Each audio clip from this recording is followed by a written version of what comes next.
ዛሬ የዩኒት 6ን ማጠቃለያ ጥያቄ ይዤ መጥቻለሁ። ማለትም መልመጃውን እሱን አብረን እንሰራለን። ለመስራት ከዚህ በፊት እናንተ ልትሞክሩት ይገባል። ስለዚህ ካልሞክራችሁት በሌላ ጊዜ ቪዲዮን ብታዩት እመርጣለሁ። ሞክሩትና እንደገና ቪዲዮን ታዩታላችሁ። ምናልባት ካያችሁት ይሄ የዩኒት 6 ማጠቃለያ ጥያቄ አንደኛው ጥያቄ ምንድነው የሚለው ፊል ኢን ዘ ብላንክ ስፔስ ነው። ዘ ራዲዮ ስቴሽን ኢን ኤሪትሪያ ወዝ ሪኔምድ ቃኘው ቱ ኮሜሞሬት ዘ ኢትዮጵያን ባታሊዮን ዊች ፋውት ኦን ዘ አሜሪካን ሳይድ ዲዩሪንግ ብላንክ ይላል። መልሱም የሆነው ዘ ኮሪያን ዋር ነው። እንግዲህ የአስመራ ላይ የሚገኘው የራዲዮ ስቴሽን ቃኘው ተብሎ ተሰይሟል እና ቃኘው ስቴሽን የተባለበት ምክንያት በኮሪያ ጦርነት የተሳተፉ የዘመቱ ኢትዮጵያውያንን ለማስታወስ ነው። ይሄ በኮሪያ ጦርነት የዘመቱ ኢትዮጵያውያን ወታደሮች ስያሜ ቃኘው ይባል ነበር። እሱን ኮሜሞሬት ለማድረግ ለማስታወስ ነው ቃኘው የተባለው። ሁለተኛው ዘ ዩናይትድ ኔሽን ጀነራል አሴምብሊ ስሩ ኢትስ ሪዞሉሽን ኮልድ ብላንክ adopted the Federation of Eritrea with Ethiopia on 2 December 1950. የዩናይትድ ኔሽን ጀነራል አሴምብሊ ዲሴምበር 1950 ዓመተ ምህረት ኤርትራ ከኢትዮጵያ ጋር ፌዴሬሽን እንድትመሰርት ውሳኔ አስተላልፏል። ይህ ውሳኔ የተላለፈው በየትኛው አንቀጽ በየትኛው ድንጋጌ ነው? አንቀጹና ድንጋጌው ባጭሩ 390 ቪ ይሰኛል። ዩናይትድ ኔሽን ሪዞሉሽን 390 ቪ ይሰኛል። የድንጋጌው ስያሜ እንደዚህ ነው የሚባለው። ሶስተኛው ዘ ታይፕ ኦፍ ላንድ ቴነር ሲስተም ኢን ዊች owners collected tribute from the peasantry and also exact labor service as payment in kind from the peasant was blank ይላል። እንግዲህ የመሬት ይዞታ ስርዓት ሲስተም ሆኖ ምናልባትም ይዞታው ከፔዛንቱ ግብር የሚሰበስብበት አግባብ እንደገና የጉልበት አገልግሎት የሚጠይቅበት አግባብ ምን ይባላል ነው? ጉልት ነው። ጉልት ራይት። የጉልት ሲስተም የመንግስት ባለስልጣኖች ኦፊሻሎች የሚሰጣቸው ራይት ነው። አስ ሰብስቲት ፎር ሳለሪ እንደ ደሞዝ ሆኖ የሚሰጣቸው መብት ነው። ከአርሶ አደሩ ግብር የመሰብሰብ የአርሶ አደሩን እንደፈለገ ጉልበት መጠቀም መብት ነው። ሰው ጉልት ይባላል። አራተኛው since the late 9th century blank has become one of the Ethiopia's more important cash crops. obviously ከ19ኛው መቶ ክፍለ ዘመን ጀምሮ የኢትዮጵያ ኢምፖርታንት ካሽ ክሮፕ የሚባለው እና ኢትዮጵያም ወደ ውጭ የምትልከው ማነው? ኮፊ ነው። አምስተኛው in the post liberation period the imperial government developed a gold mine which provided the government with nearly 1/5 of its total revenue ይላል። ይሄ ደግሞ አዶላ ጎልድ ማይን ነው ወይም ደግሞ ክብረ መንግስት ይባላል። ከነጻነት በኋላ የመንግስትን አኛ ገቢ የሚሸፍነው ይሄ የአዶላ የወርቅ ማዕድን ነበር። of course the main source of government revenue in the post liberation period include land tax, customs duties and አዶላ ጎልድ ማይንስ። ከነጻነት በኋላ እንዳጠቃላይ የመንግስት ዋና የገቢ ምንጮች እነዚህ ናቸው። አንደኛ የመሬት ግብር ነው obviously ላርጅ አማውንቱን የሚይዘው። ሌላኛው ደግሞ ከስተም ዲዩቲስ ወይም ደግሞ ቀረጥ ነው።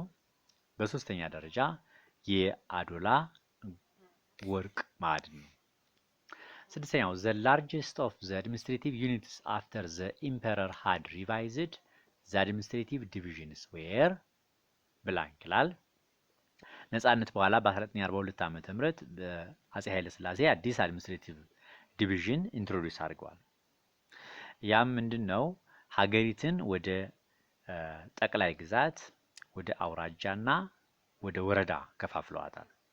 እና በሂደት ደግሞ በ1960ዎቹ መጀመሪያ 12 ነበሩ አጠቃላይ ጠቅላይ ግዛቶች። ብዙ አውራጃዎች፣ ብዙ ወረዳዎች ነበሩ። በሂደት ኤርትራ ከኢትዮጵያ ጋር ፌዴሬሽን ስትመሰርት በ1960ዎቹ የጠቅላይ ግዛቶች ብዛት ወደ 13 አደገ። እንደገና ሀረርጌ ወደ 2 ሲከፈል ባሌና ሀረርጌ ተብሎ ወደ 14 አድጓል ማለት ነው። በአጠቃላይ በ1960ዎቹ 14 የሚሆኑ ጠቅላይ ግዛቶች ነበሩ። ከዛ በታች ደግሞ ብዙ አውራጃዎች አሉ፣ ብዙ ወረዳዎች አሉ፣ ንዑስ ወረዳዎች አሉ፣ ደግሞ ሰብ ዲስትሪክቶች ነበሩ። እና ከፍተኛ ደረጃ ላይ ያለው በአጼ ኃይለ ሥላሴ አድሚኒስትሬቲቭ ዲቪዥን አስተዳደራዊ አከላል ከፍተኛ ደረጃ ላይ የሚገኘው ምንድነው? ጠቅላይ ግዛት የሚባለው ነው፣ ደግሞ ፕሮቪንስ የሚባለው ልክ እንዳሁኑ የክልል አስተዳደራዊ የመዋቅር አይነት ነው። በዛ ወቅት ፕሮቪንስ ወይም ደግሞ ጠቅላይ ግዛት የሚባለው The Prime Minister of Ethiopia between 1943 to 1957 was ብላንክ ይላል። ይሄ ደግሞ ራስ ቢትወደድ መኮንን እንዳልካቸው ነበር። አክሊሉ ሀብተወልድ ከ1961 ዓ.ም ጀምሮ ነው እስከ 1974 ዓ.ም አብዮቱ እስከሚፈነዳ ድረስ ጠቅላይ ሚኒስትር የነበረው። እንደገና ለተወሰነ ጊዜ ለአጭር ጊዜም ቢሆን እንዳልካቸው መኮንን በዚሁ በአብዮቱ ወቅት ከፌብሩዋሪ 1974 እስከ ኦገስት 1974 ዓ.ም ድረስ የኢትዮጵያ ጠቅላይ ሚኒስትር ሆኗል። በመቀጠል የደርግ መንግስት በመኮንን እንዳልካቸው ምትክ ልጅ ሚካኤል ምሩን ፕራይም ሚኒስትር 74 ዓ.ም The Bale Peasant Rebellion began blank in blank district in 1963 ይላል። ኦብቪየስሊ የባሌ ፔዛንት ሪቤሊየን የተጀመረው ኤልከሬ የምትባለዋ ዲስትሪክት ነው። ከዛ በኋላ ግን ወደ ሌሎች የባሌ ግዛቶች ስፕሪድ አድርጓል። In February 1967, students gathered outside the parliament building to demonstrate against the feudal land tenure system under the slogan of blank ይላል። ኦብቪየስሊ በተደጋጋሚ እንዳልነው በ1965 ዓመተ ምህረት ተማሪዎች በፓርላማው ፊት ለፊት ምን የተባለውን መፈክር ይዘው ነው ሰላማዊ ሰልፍ ያደረጉ? ላንድ ቱ ዘ ቴለር መሬት ላራሹ በማለት ነው። የበፊት ያለውን የፊውዳል የመሬት ኦውነርሺፕ በመቃወም The summary execution of 52 officials of the old regime and about half a dozen leaders of the military units who had opposed the Derg, known as 60, on 23 November 1974 is called blank ይላል። እንግዲህ 52 የሚሆኑ የአጼ ኃይለ ሥላሴ ባለስልጣኖች እና 6 የሚሆኑ ከፍተኛ ወታደራዊ አመራሮች በደርግ ተረሽነዋል። ይሄ እነዚህ ከፍተኛ ባለስልጣናት የተረሸኑባትም 58 ናቸው ቁጥራቸው፣ አንዳንዴ 60 ይባላል። ይሄ ክስተት ምን ይባላል ነው? ብለዲ ሳተርዳይ ይባላል። ብለዲ ሳተርዳይ ተብሎ ይጠራል። Give short answer and precise answers to the following questions ይላል። ሁለተኛው ትዕዛዝ ነው ደግሞ ይሄ explain the British plan for the partition of Ethiopia briefly። እንግዲህ ከነጻነት በኋላ 1941 ዓመተ ምህረት በኋላ የብሪቲሾች ኢንፍሉዌንስ ነበር በኢትዮጵያ ላይ እና ኢትዮጵያን ፓርቲሽን የማድረግ ፍላጎት ነበራቸው፣ እቅድ ነበራቸው እንግሊዞች።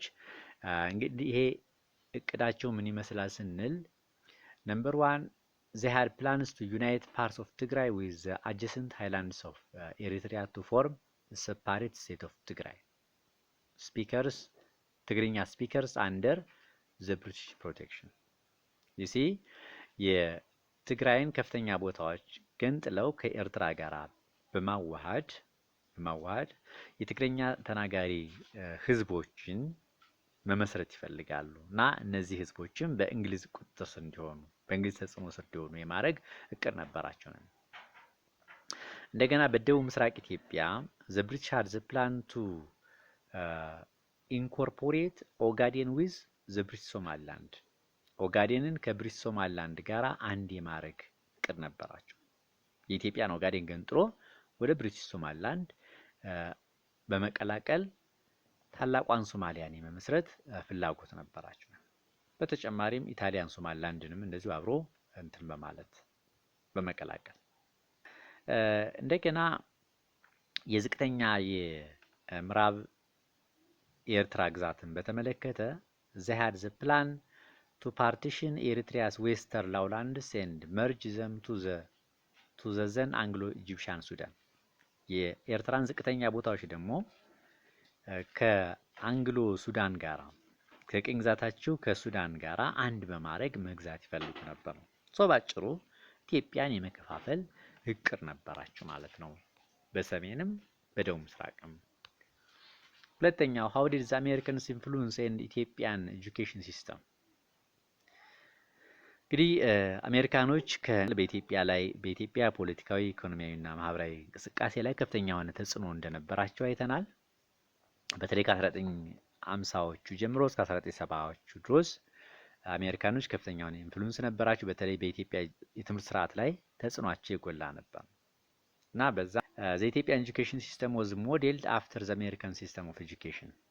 የኢትዮጵያ የትምህርት ስርዓት ከአሜሪካ የትምህርት ስርዓት የተቀዳ ነበር። and America became main destination for young Ethiopians who sought higher educations. አሜሪካ የውጭ ሀገር ትምህርት ለሚፈልጉ ወጣት ኢትዮጵያውያን ዋና መዳረሻ ነበረች። ብዙ ኢትዮጵያውያን ወደ አሜሪካን ሀገር እየሄዱ ትምህርት ይማሩ ነበር። Americans had a tremendous role in the administration of the national university. የኢትዮጵያ ስላሴ ዩኒቨርሲቲን አድሚኒስትር በማድረግ ከፍተኛ የሆነ ሚና ነበራቸው። ፒስ ኮርፕስ ፕሮግራም ነበር፣ የሰላም ጎድ ፕሮግራም ይባል ነበር። እነዚህ የአሜሪካ የሰላም ጓዶች ኢትዮጵያ ውስጥ መጥተው በተለያዩ የትምህርት ተቋማት ሃይ ስኩሎች፣ ጁኒየር ትምህርት ቤቶች የማስተማር ስራ ይሰሩ ነበር። በዚህም አሜሪካ በኢትዮጵያ ኤጁኬሽን ሲስተም ላይ ከፍተኛ የሆነ ተጽዕኖ አሳድራለች። What was the major classification of rural land according to its productivity? Obviously የኢትዮጵያ የገጠር መሬት በአዋጅ ወደ 3 ተከፍሏል based on productivity. አንደኛው cultivated land ነው ወይም ደግሞ ለም መሬት የሚባለው ነው፣ አብቃይ መሬት የሚባለው ነው። ሁለተኛው semi cultivated land ወይም ደግሞ ለምጠፍ በከፊል የሚያመርት እንደማለት ነው። ሶስተኛው ዲቪዥን አንከልቲቬትድ ወይም ደግሞ ጠፍ መሬት ምንም አይነት ምርት የማያመርት እንደማለት ነው። በዚህም የኢትዮጵያ መሬት በፕሮዳክቲቪቲው በ3 የተከፈለ ነበር። ግብሩን በዛ ልክ ነው። ከፍተኛ ግብር የሚገበረው ለከልቲቬትድ ላንዱ ነው። ከዛ በመቀጠል ሰሚ ከልቲቬትድ ላንድ እያለ አንከልቲቬትድ ላንድ ዝቅተኛ ግብር የሚከፈልበት የመሬት አይነት ነበር። List down the major factors hindering Ethiopia's development planning during the imperial regime. እንግዲህ የኢትዮጵያ የእድገት እቅዶች ለምን ፌል አረጉ ነው በንጉሱ ዘመን? አንደኛ the government lacked the administrative and technical capabilities to implement national development plans. መንግስት የማስተዳደርና የቴክኒካል አቅም ስለሌለው ነው የተለያዩ ፕሮግራሞችን ኢምፕሊመንት ለማድረግ። አንደኛው ምክንያት ይሄ ነው። ሁለተኛው establishing the organizational structures necessary to facilitate large scale economic development. large scale organizational structureዎችን establish ለማድረግ አለመቻሉ ይህም ሌላኛው ክፍተት ነው። and the lack of basic infrastructure የመሰረተ ልማት እጥረት፣ lack of private and public investment, lack of any consistent public policy እነዚህና የመሳሰሉት ምክንያቶች የመንግስት ዲቨሎፕመንት ፕላን ፌል ማድረግ መሰረታዊ ምክንያት ተደርገው ይወሰዳሉ። State the 2 suggested reasons why the aging emperor increasingly left domestic issues in the care of Prime Minister Akilሉ Habተወልድ and turned his attention to foreign affairs. የአፄ ኃይለ ሥላሴ አገራዊ ጉዳዩን ለጠቅላይ ሚኒስትር አክሊሉ ሀብተወልድ በመስጠት ወደ ዓለም አቀፋዊ ጉዳይ ያዘነብሉ ነበር ነው። ለዚህ ምክንያቱ ምንድነው ነው? Firstly, the emperor was faced with multiplicity of domestic problems. እንግዲህ ተደጋጋሚ ተቃውሞች አጋጥሞታል አፄ ኃይለ ሥላሴ። በዛም ምክንያት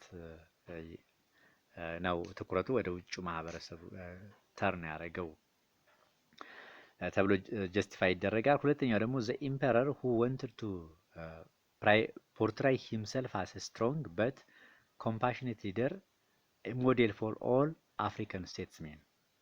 እንግዲህ የአፍሪካ መሪዎች ሞዴል ሆኖ መታያል። ኮምፓሽኔት አዘኔታ ርህሩህ ያለው ትልቅ መሪ መስሎ መታየት ይፈልጋል የአፄ ኃይለ ሥላሴ። በዛም ነው እንግዲህ አፄ ኃይለ ሥላሴ የውስጣዊ ጉዳይ በመተው ወደ ውጭው ዲፕሎማሲያዊ እንቅስቃሴ ላይ ትኩረቱን ያደረገው። What was the proclaimed intent of the 1960 COP leaders? ኢንቴንት ማለት ኦብጀክቲቭ እንደማለት። የ1960 የመፈንቅለ መንግስት መሪዎች አላማቸው ምንድን ነበር? They proclaimed intent was the establishment of government that would improve the economic, social and political position of the general population. ለአጠቃላይ የኢትዮጵያን ማህበራዊ ኢኮኖሚያዊና ፖለቲካዊ ሁኔታ የሚያሻሽል መንግስት ለመመስረት ነው። ይሄን የመፈንቅለ መንግስት ሙከራ ያደረጉት ምናልባትም የአፄ ኃይለ ሥላሴ መንግስት ካልተከላ በኢትዮጵያ ማህበራዊ ፖለቲካዊና ኢኮኖሚያዊ ለውጥ አይመጣም በሚል እሳቤ ነው። አዲስ ማህበራዊና ፖለቲካዊ ኢኮኖሚያዊ ለውጥ ለማምጣት ነው ይሄን የመፈንቅለ መንግስት ሙከራ ያደረጉት። እነዚህ የመፈንቅለ መንግስት ሙከራ አድራጊዎች ማለት ሙሉና ግርማሜ ነዋይ ፔሪድ። ሰባተኛ ሜንሽን ዘ ግሬቭ ሚስቴክ ኦፍ ዘ 1960 ኮፕ ሊደርስ። እነዚህ መፈንቅለ መንግስት ሙከራ አድራጊዎች ታላቁ ስህተታቸው ምንድን ነበር? በተደጋጋሚ እንዳልነው their failure to achieve popular support for their actions። ሙሉ የህዝብ ድጋፍ ማግኘት አልቻሉም ነበር። particularly their failure to win the support of or at least neutral of the army and air force።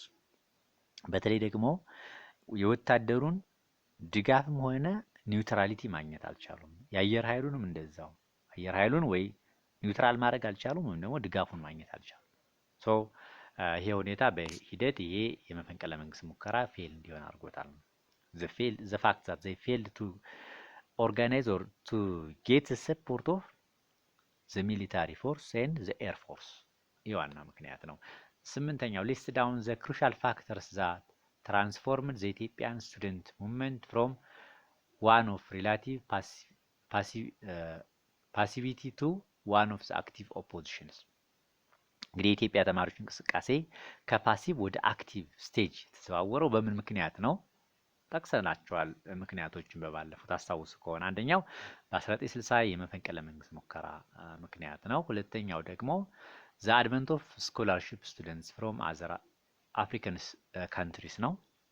ከአፍሪካ ሀገራት በዚህ ወቅት ለስኮላርሺፕ ለትምህርት ወደ ኢትዮጵያ የሚመጡ ተማሪዎች ነበሩ። እነዛ ተማሪዎች በኢትዮጵያ ተማሪዎች ላይ ከፍተኛ የሆነ ተጽዕኖ አሳድረዋል።